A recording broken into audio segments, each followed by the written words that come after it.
Hi, everybody. Welcome to another episode of Off the Charts. As you know, I'm Mike Lucas, CEO of True Shares, and today we've got a fantastic guest, possibly a legend in the industry at this point. I don't know. He'll deny that. Jeremy May. Jeremy, thanks for joining. Jeremy is the CEO and founder of Parallel Technologies. Good to see you, Jeremy. Thanks for having me, Mike. Good to see Yeah, you. yeah, of course. Hey, look, as you know, these are under 10 minutes, and so nobody wants to hear me babble on these. They see me enough. But there are two things I would love to hear about from you. The first is Parallel Technologies. What was the inspiration for founding the company? Because I think you're relatively new in the industry, but meteoric growth over the last, half a dozen, 7 years or so. Um, what was the inspiration behind it?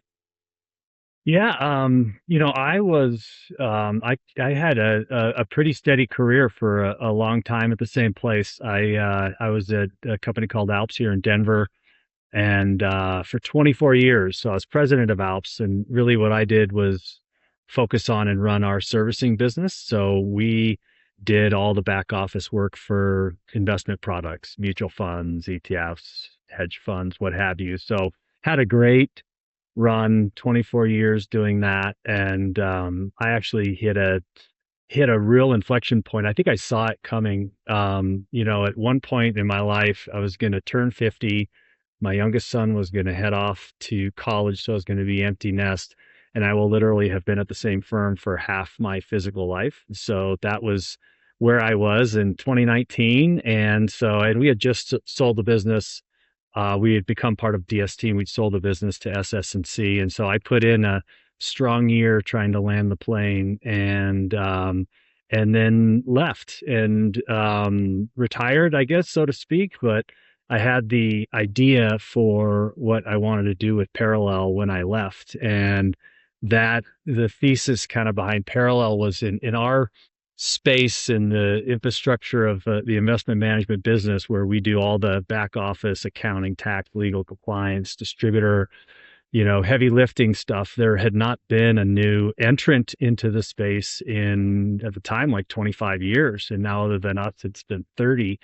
Um, and so what I knew is, one, that we were all challenged with technology. We had a lot of legacy systems and tech debt and dark data, and we weren't really able to solve problems with technology. So I thought that if we could start this from scratch, like a fintech startup, and build that technology infrastructure first, and then scale the business into it, that would be a great way to leapfrog forward from a technology standpoint and be able to be operating on a modern technology framework and be able to really solve problems for your clients using technology instead of like heavy pushing on kind of manual processes. So that was very much the part of the inspiration for Parallel. And the other one was, we wanted to make a firm, that's competitive in this space, that did prioritize culture and was management owned and controlled. And so a business that the leadership team has skin in the game, and where we're able to make what we think are the right decisions for our people and for our clients, boots on the ground. And it turns out those decisions are usually pretty easy when you have to navigate a lot of different constituents that are all great stakeholders. It complicates what otherwise can be very simple decisions. And here we are, 6 years later, and we did it. We pulled it off. We're, from our perspective, certainly at scale. We're not as big as the largest competitors in our space, but we have dozens of amazing clients, and a lot of unique, products that we're working with, and product launches, and great firms that are our long-term partners. So that was really the thesis, Mike. It was kind of trying to do something in a space where nothing new had happened in decades. Well, I mean, I've seen it firsthand. But what do you think if you had to boil it down to one single factor, what has driven the adoption of parallel technologies in the ecosystem? Because it has been robust. I mean, I know you're being humble about it to a certain extent, but it's been lightning quick, the traction you've gained in the industry. So if you had to boil it down, what's the single most important factor that you think that's created some of that traction? Interesting. Great question. Because I led with this technology thesis, and certainly that's played out for us in big ways. But I think it's the culture piece. I think it's the people who are able to pull together a team of industry veterans. I mean, average over 20 years of experience in the industry. People who one of our corporate values is courage, and we have it in there because it's people who had great jobs and were doing very well at some of those other to be named competitors and decided to, if I had a chance to do it from scratch, and have a hand in creating, a new business in this space that wanted to come over and do that. And so when with the leadership team, and people still hire us because they want to work with us, right? I mean, they've got to know and trust that you can get the work done. And that is, as we were new years back, that was a hurdle we did have to come over.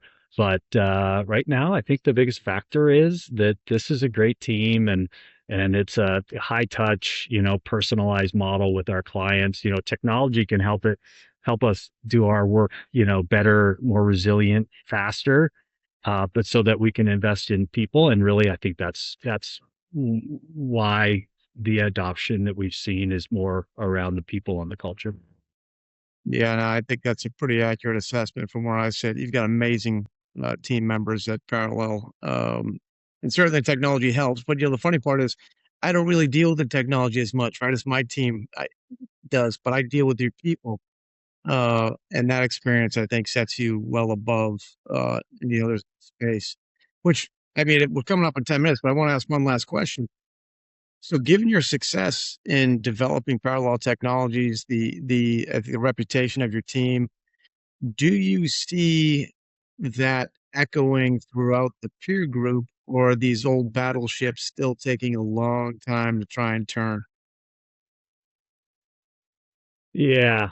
Um, it's hard when you've had, you know, not supposed 30, like 50 years of established ways of doing things. I think change is hard to come by. And, there's good reasons to have, long histories like that of resilience and experience and your operating model. So, I mean, there's positives in there as well, but, we're definitely showing up, different, I think and it's just an advantage for us to be relatively smaller because we are more nimble and we can adapt and the things that we can change to.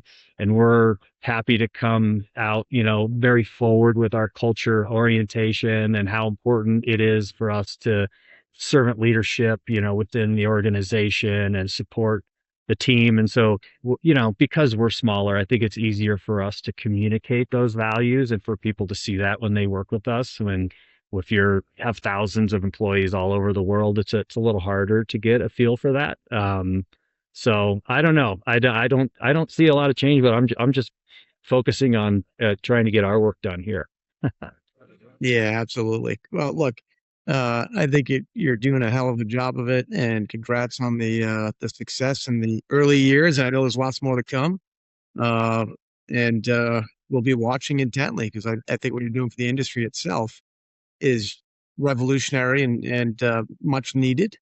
And certainly, I know as a company you're enjoying the ride. So, congrats on everything, and good to see you. And I think I'm going to see you next month, Yes, somewhere out yes, you in are.